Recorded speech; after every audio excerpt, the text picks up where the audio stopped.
I love how both my cards and my enemy's cards are all shuffled together into the same deck, and then by drawing one at a time, I decide how each one is played. Also, quick disclaimer, I did receive a free copy of this game from the developer, but all my thoughts here are my own. By swiping left or right, I spend the mana and activate the effects of that side of the card. Sometimes it's my own card that's in front of me where I'm choosing between giving myself more mana or dealing more damage to the enemy.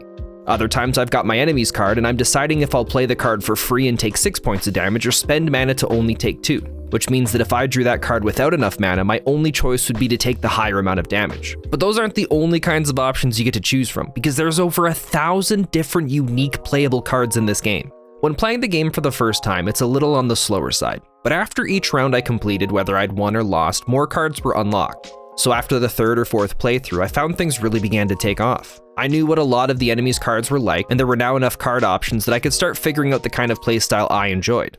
Unlocking the second character is where my levels of excitement just exploded. There's so many different foes, I don't know if each class has its own unique enemies that you're supposed to face, or if there's just that much variety that I never really faced the same enemy more than once. Steam page says 185 different ones. I've never played a roguelike deck builder before where all the cards are mixed together into a single deck, so I don't know exactly how unique this is compared to similar games, or really if there are similar ones like this for card swiping and battling. But the more I play, the more it feels like Mori Carta has brilliant game design, because I'm constantly blown away by how distinct each of the classes are in both cards and playstyles, and just how many cards are in here that feel important and special, and just the different styles that you can approach each different time you play it based on the cards you choose.